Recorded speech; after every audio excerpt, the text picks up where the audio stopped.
예, 안녕하십니까. 여러분들의 백만장자입니다. 사랑합니다, 여러분. 예. 오늘 금요일입니다. 예, 금요일 이제 다음 주 한 주만 지나면 7월 달도 다 갔습니다, 여러분. 이제 이번 달, 가면 이제 월봉 끝나고 이번 주 이제 주봉인데, 자, 일단 여러분들에게 요거를 보여드리면서 자, 이제 저는 여러분들에게 그 말씀을 드렸습니다. 삼성전자 바닥 찍었다라고 말씀을 드렸는데, 물론 그 내용도 아직까지 아리까리 하신 분들은 계실 거예요. 제가 그 확실한 근거, 내용 여러분께 설명을 좀 드리겠지만, 자, 그러면 우리의 지금 질문은 어떤 질문을 해야 되냐면, 아니, 백만장자님, 바닥 찍었으면, 그러면 어떻게 갑니까? 어떻게 이렇게 바닥 찍었으면 어떻게 어떤 형식으로 상승을 할까요? 그런 것도 여러분들 머릿속에 똑같이 가지는 않겠지만 상상은 한번 해봐야 돼요. 상상도는 그려야 됩니다. 자, 요거는 다 지금 주봉입니다. 지금부터 보여드리는 거.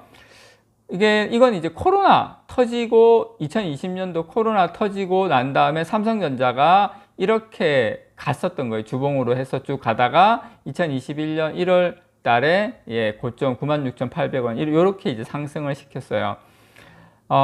저는 물론 이렇게 똑같이 간다고는 생각은 하지 않습니다. 똑같이 간다고는 생각을 하지 않는데, 제가 여러분들한테 요 차트를 보여드리는 거는, 자, 최저점 42,300원, 코로나 때 이렇게 많이 빠지고 옆으로 횡보하다가 약간씩 오르면서 횡보하다가 이제 급반등을 시켰는데, 저는 제가 보는 그림은 그래요. 지금부터 해가지고 올 연말까지는 이렇게 좀 지루한 조정 상승. 근데 이제 완전히 막 V자 반등은 아니고요.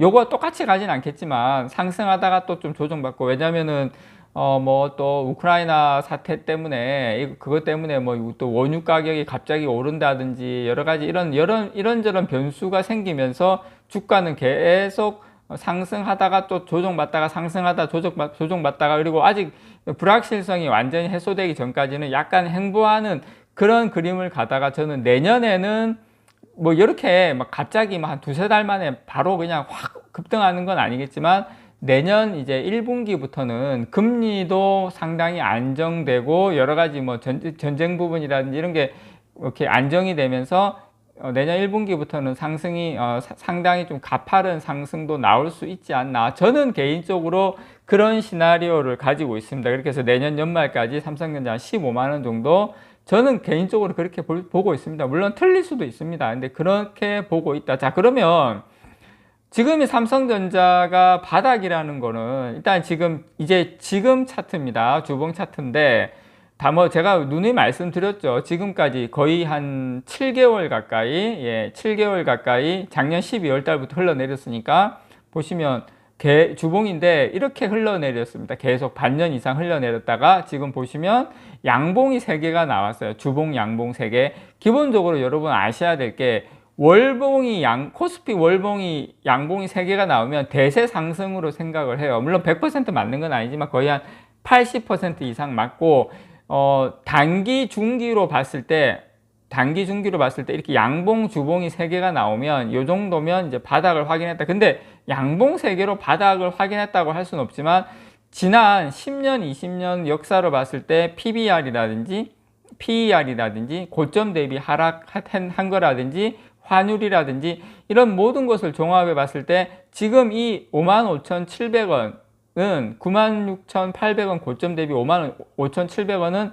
거의 모든 지표, 뭐 PBR, PER, 고점 대비 하락, 환율 다 그냥 넣어도 거의 바닥에 가깝다. 자, 그런데 이것만 있으면 뭐 아리까리 할 수도 있겠죠. 근데 이제 여러분 보시면 수급도 기본적으로 외국인들이 이제 들어오기 시작을 했다, 본격적으로. 물론 뭐 외국인들이 주구장창 사진 않아요. 그렇게 순진하게 안 합니다. 이분들은 살짝 팔았다, 개인들이 좀 달라붙는다 싶으면은 또 살짝 팔았다가 샀다가 이렇게 하면서 기본적으로는 매수 기조의 방향을 저는 잡았다, 그렇게 보고요.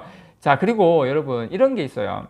주식이 안 좋을 때 계속 급락시킬 때는 그만한 소재와 뉴스가 있지만, 이제 상승으로 전환을 하잖아요. 그러면 그 상승하는 모멘텀이 되는 소식도 계속 뒷받침을 해줍니다. 뭐 미국의 지금 반도체 지원법 통과되고 그 다음에 이제 전쟁 이슈도 이제 조금 사그라들고 있죠. 예, 그런 상황에서 뭐 중국 같은 경우에도 뭐 봉쇄 이야기가 아직까지 나오곤 있지만 그래도 중국 정부에서 상당히 그 지역만 일부 어떤 작은 소규모 지역만 봉쇄하는 방향으로 중국도 워낙 타격이 크다 보니까 전체를 다 하니까. 자, 그리고 여러분 이번에 앞으로 삼성전자가 만약에 대당 2천억 원 수준인 지금 EUV 장비를 만약에 구매를 하면, 이번에 어제 정부에서 발표했지 않습니까? 여러 가지 뭐 반도체 인력부터 해가지고 여러 가지 지금 발표를 많이 했는데, 사실 어제 발표한 뭐 법인세라, 제가 법인세 이야기 좀 하겠지만 거의 뭐 정부 정책 모두가, 정부 부처 모두가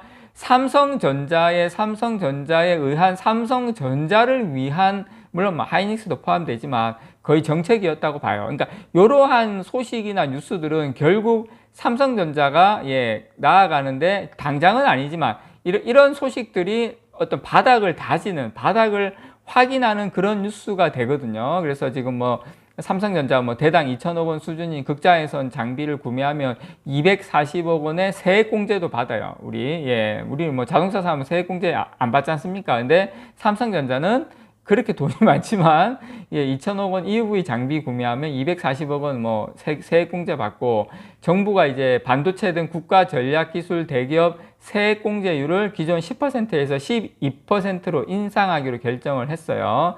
용적률도 올리고 뭐 지금 엄청난 그런 혜택이 많죠. 또 법인세율도, 요건 이제 통과된 건 아니에요, 여러분. 법이 통과된 건 아니고 지금 이제 여당에서 이렇게 하겠다는 건데, 법인세 최고세율도 기존의 25%에서 22%로 지금 낮추기로 했습니다. 그래서 지금 지난해 기준 법인세 최고세율을 내는 기업은 지금 삼성전자하고 SK하이닉스, 현대차 이런 곳인데, 지금 이제 전체 한 6조 8천억 원의 법인세가 감소될 것으로 지금 예상이 됩니다. 이 중에 대기업의 세 감면 규모는 4조 1천억 정도 추산이 되는데, 지금 작년에 법인세가 삼성전자가 13조 4천억을 냈어요, 작년에.